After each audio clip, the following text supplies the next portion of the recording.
Welcome to Excel magic trick number 1355. Hey, if you want to download this Excel workbook and follow along, Excel magic trick 1355 finished, or the start file so you can follow along, click on the link below the video. Hey, we got a great video here. We need to see how to extract records based on bold font from a column and display it horizontally. Now, this video is inspired by Oz and Kevin at YouTube.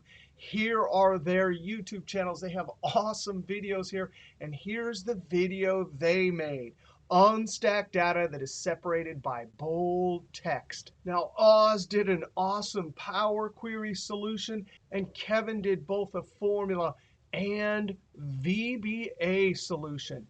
Now, I'm going to go ahead and do a formula solution, but this video is going to have all sorts of amazing, cool little tricks, like learning about the GET.CELL macro function and things like universal relative cell reference in a defined name and a bunch of other cool topics. Here's our list of people.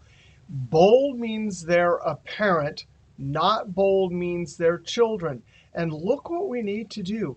This is one record, and I need to display it horizontally, parent and children. Then I need to go down to the next record, display parent and children. Now, the crazy thing here is here's a column of data, and the trigger for what to start extracting for a record is bold. So how are we going to do that with formulas? I'm going to go over to the start file. Here is the start file. Now, I'm actually going to use a function called get.cell. But guess what? This is a really old function. This goes all the way back to Excel 4, and it's called a macro function. The problem with macro functions is they don't work on a normal Excel spreadsheet like this. Now, I'm actually going to insert a macro sheet that's an object that goes all the way back to Excel 4 and show you how it works on the sheet. And then we'll use a defined name to access it on our sheet. Now, to get a macro sheet, you could come down to the sheet and right-click. And when you point to Insert, if you've ever done this before and you were wondering what all these objects are, well, we know what a worksheet is. We know what a chart sheet is. But look at that. Excel 4 macro, Excel 5 macro. You could double-click this, or you can use the keyboard Ctrl F11. Now, here we are in cell A1. I'm going to put a name, Control Enter, Control B. And we want to see the get.cell function. Now, there's two arguments. The first argument is, what information do you want about this cell? If I put a 6, it would actually show me the formula. If I put a 20, it tells me true when it sees bold and false when it does not see bold.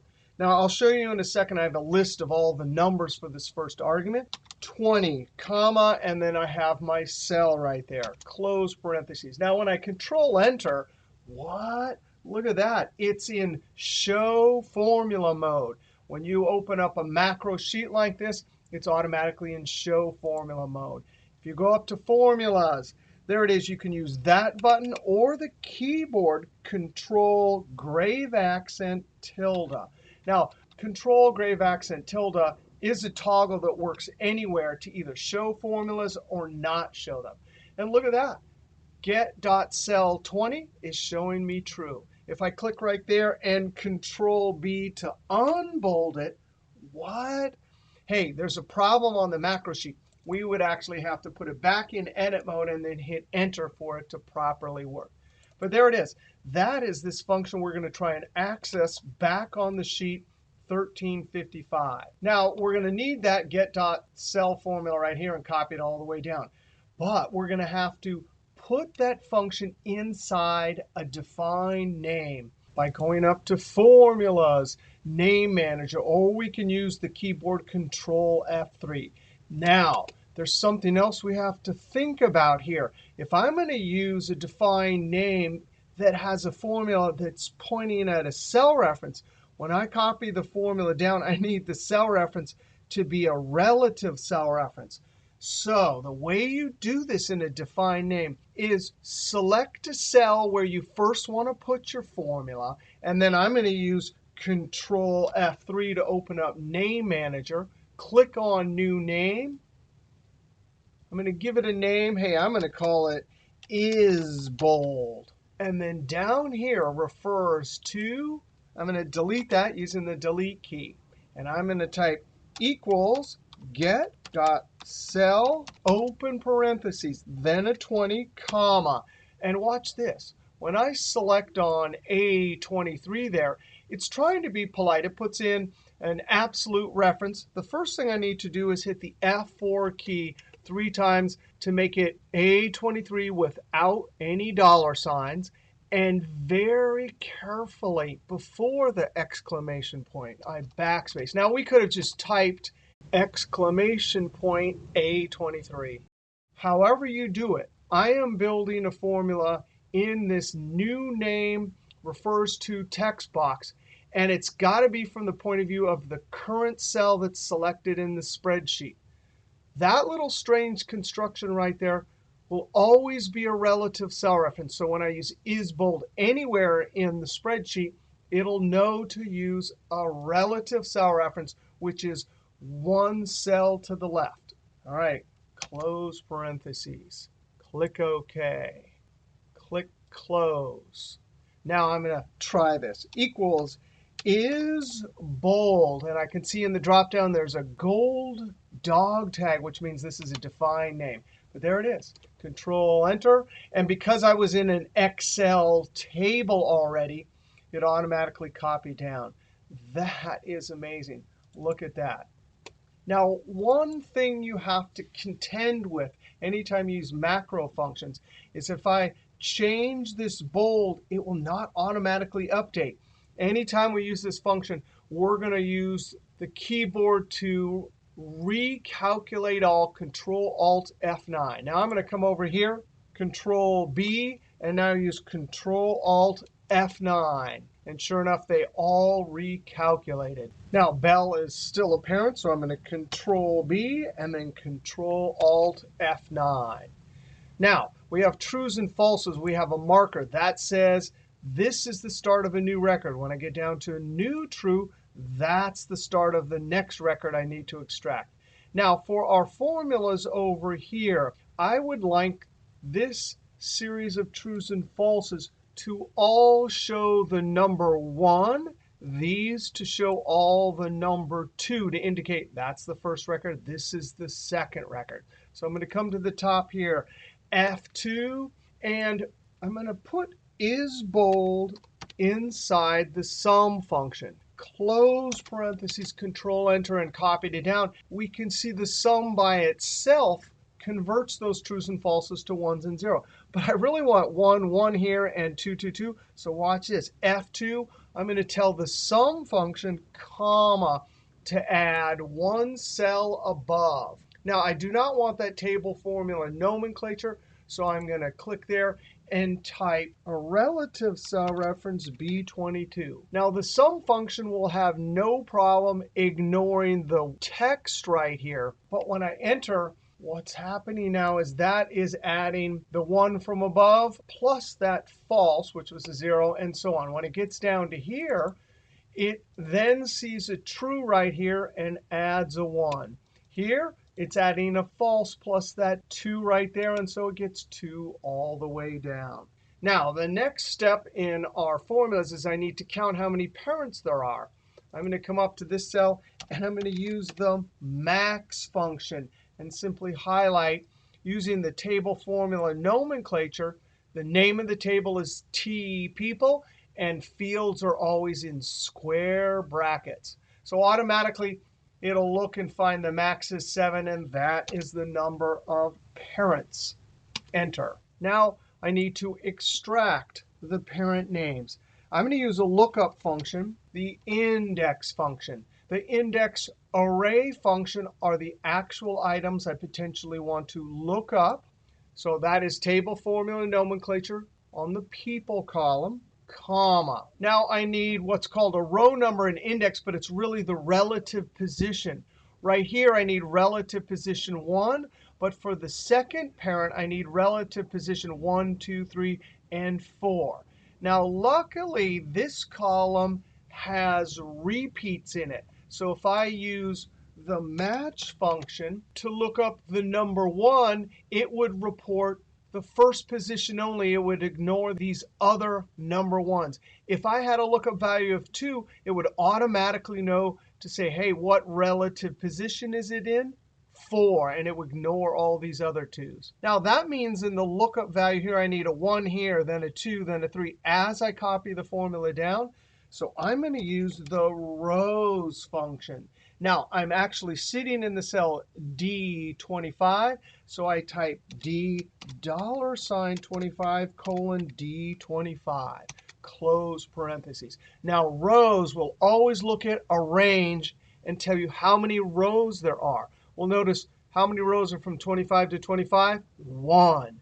But notice that 25 is locked. So when I copy this down, that will move to 26, 27, 28. So rows is going to be our number incrementer inside our formula, comma. And then look up array using table formula nomenclature there. Now remember, match, when it looks up 1, will only see that one and ignore all of these. But the trick to getting it to ignore duplicates is comma. The match type has to be exact match, 0.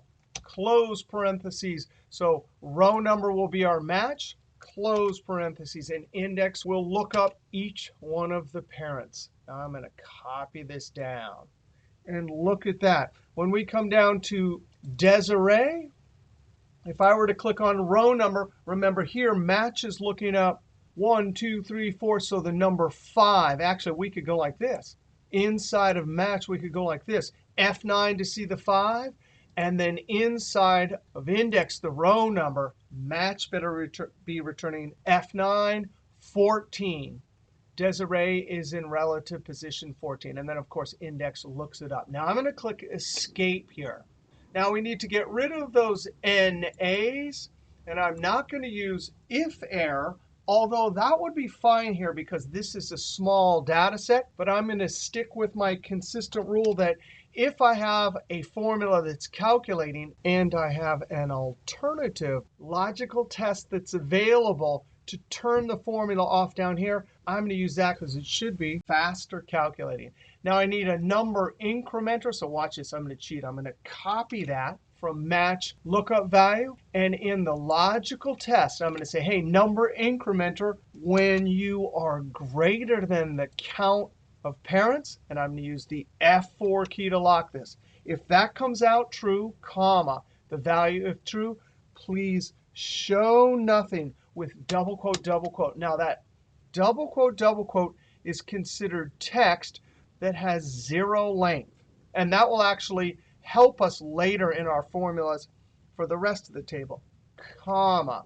Otherwise, if you haven't passed row 7 yet, then please run the whole formula.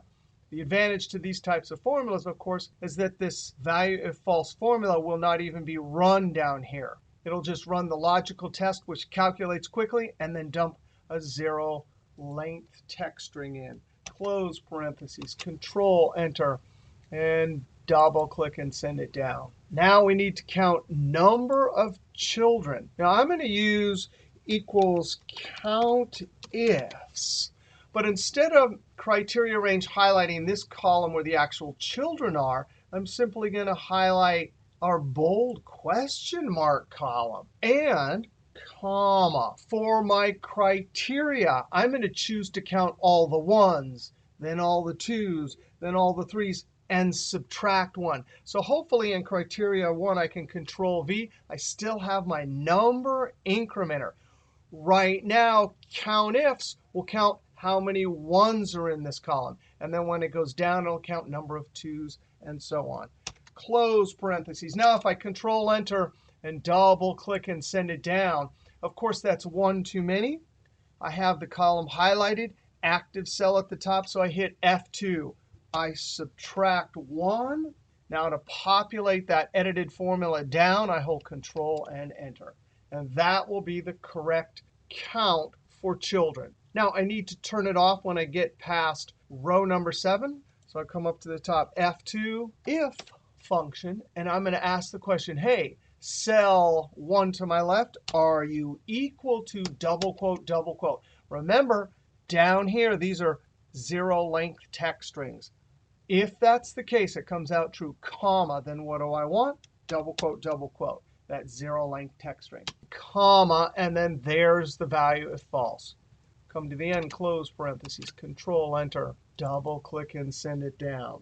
Now, if we really wanted parent and child right next to each other, we could put this before or after or somewhere else. But I kind of like it right here. Parent, number of children, and then the list of names. Now, pretend you didn't see this step right here. I forgot to remove this. For the time being, I'm going to leave the column headers as 1, 2, 3, 4, 5, and 6, because that's going to be part of our formula. We'll come back and change it to child 1 later. Well, if we're going to look up the children's names, I'm still going to use the lookup function index. Now, the array, those are the items you're potentially looking up. I'm definitely going to look through that column because I need to return the actual names. Now, there's going to be a problem here because this is table formula nomenclature. Table, field name in square brackets. But table formula nomenclature on a column reference acts strangely. If I copy down, it's locked. But if I copy it to the side, that people column right here will actually move to show bold. So I need to lock it, and the F4 key doesn't work. So you actually have to use double square brackets, come to the end of the field name in square brackets, colon, square brackets. I can see people shows up, so I hit Tab, square bracket, square bracket. That is confusing sometimes, but it is how we lock a column when we're using table formula nomenclature. So that's the entire lookup range. And copy down and over, every cell is going to need to pick things from that column, comma. And now we need to think of row number or relative position. For the first parent, I need 2, 3. For the second parent, I'm going to need 5, 6, 7, and 8. So for our row number or relative position, I'm actually not going to look up the parent name. And the reason why is, notice John right here. If I were going to use the match function to look up the name, well, look at this. There is a child that's John, but down here there's a parent. Now, actually, brianxyz at YouTube helped me figure out that looking up the parent name wouldn't work. But no problem. We have this column right here. We can look up the number 1. It'll say that this record starts in position 1. When I look up the number 2, it'll say this parent-child record starts in position 4. So for row number, I use match. And then the lookup value, we're going to use our number incrementer rows. Now I'm sitting in F25, F $25 colon F25. Close parentheses. That will give me 1 as I copy it across the columns and 1, 2, 3, 4 as I copy down, comma. Lookup array, I highlight the entire bold column. Now we need to lock this in all directions, so we have to do our table formula nomenclature. Open square bracket, colon, open square bracket, B tab, close square bracket, square bracket. And the match type, comma, has to be exact match. The reason why is when we look up 1, we want match to say position 1. When it looks up 2, I want it to report position 4. By using exact match, it totally ignores duplicates and only finds the first occurrence. Close parentheses. Now, this is not going to work. If I copy this to the side, match would give me 1, 1, 1, when I really want for the first record 2, 3. Well, if match, boom, is going to report 1 all the way across the columns, I can simply add the column header, which is the number of children. And I need to lock this with the F4 key once and twice. Lock the row, but not the column. Notice match delivers 1 child. That is 2. That's perfect for Francisco. Match delivers 1 plus 2 children. That's 3. That's perfect for Rama. Now I come to the end, close parentheses on index, Control Enter. When we copy it over and double click and send it down, we're going to have a bunch of trouble. But no problem, we'll fix it. But let's see, did it get Francisco and Rama? Sure it did. How about for Bell, John, Veronica? John, Veronica. And for John, I got Mike, Selma, Emerson. That's looking good. Now we need to think of a logical test to turn the formula off when we get past the number of children and when we're copying it down when it sees a first row over here that has a 0-length text string. So I'm going to come to the top cell, F2. Hey, we're going to use the if function to turn on and off the actual index formula. So I say if, and in the logical test, we have one of two tests, so we're going to use the OR function. Logical 1, I'm going to first test number of children. So column header number of children, F4 to lock it on the row but not the column. When that counter of children is greater than the actual number of children, and I'm going to lock that with the F4 key, lock the column but not the row, comma. The second test is, hey, just look at the number of children formula, and I need to lock it with the F4 key 1, 2, 3 times. Lock the column, but not the row. When that's equal to double quote, our 0-length text string, which, of course, it is equal down here, that will be our second logical test. Close parentheses, comma. And so all the OR is doing is it delivering one of two tests. Either one comes out true, then what do we want to display? We do not want to run the formula. So for the value of true, we simply display nothing with our 0-length text string. Otherwise, then the value of false, the formula will be run. Come to the end, close parentheses, Control Enter, copy it over, double click and send it down. Wow, that's certainly a lot cleaner. And it looks like it's getting the right values. Now I want to change this. I do not want to see 1, 2, 3 as column headers. I want to have the word child 1, child 2, and so on. Well, wait a second. That formula definitely needs the number. Well, no problem. That's where number formatting comes to the rescue. We can keep the number in the cell, but display it however we want using number formatting. Control 1 is the keyboard to open up Format Cells. I come down to Custom, Type, Text Box. I highlight General. And now in double quotes, I type child. And I'm going to put a space and double quote. Now notice you can see the preview there. When I type a 0, that will show the number. That custom number formatting will work. Click OK. That is amazing. Now, let's see if our formulas work when we add data to the bottom of the table.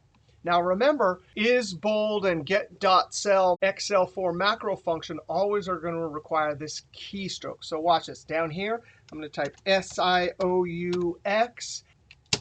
Control Enter, Control B to add bold because Sue is a parent. And look at that. That's not working, nor are the formulas for extracting. But remember, we have to use this keyboard, so I'm immediately going to use Ctrl Alt F9. And look at that. Sue 8, and there is Sue. Now I can add Sue's children. Billy, tab, tab. Rena, tab, tab. And Sheila, tab. Look at that. Now we could test it the other way. If Desiree really, in fact, is not a parent, I could Control B and then Control Alt F9, and instantly everything updates. Control Z to bring back that bold, Control Alt F9. Well, that was a lot of fun with some custom number formatting and a formula for extracting the children name, counting the number of children, extracting the parent names, using a defined name in our formula, Control F3. We even created this is bold using get.cell and a universal relative cell reference, escape. And one last thing I almost forgot, off to the side. If you scroll up, here are some notes about all the possibilities for the get.cell function from number 1. And we used our 20 to see if the cell had bold, all the way down to 66. All sorts of different possibilities for extracting different information from different cells. I love hanging out on our awesome online Excel team. Thanks to Oz and Kevin for their awesome videos and the idea of extracting records based on bold. And thanks to brianxyz for helping me with the child extraction formula. We'll see you next video.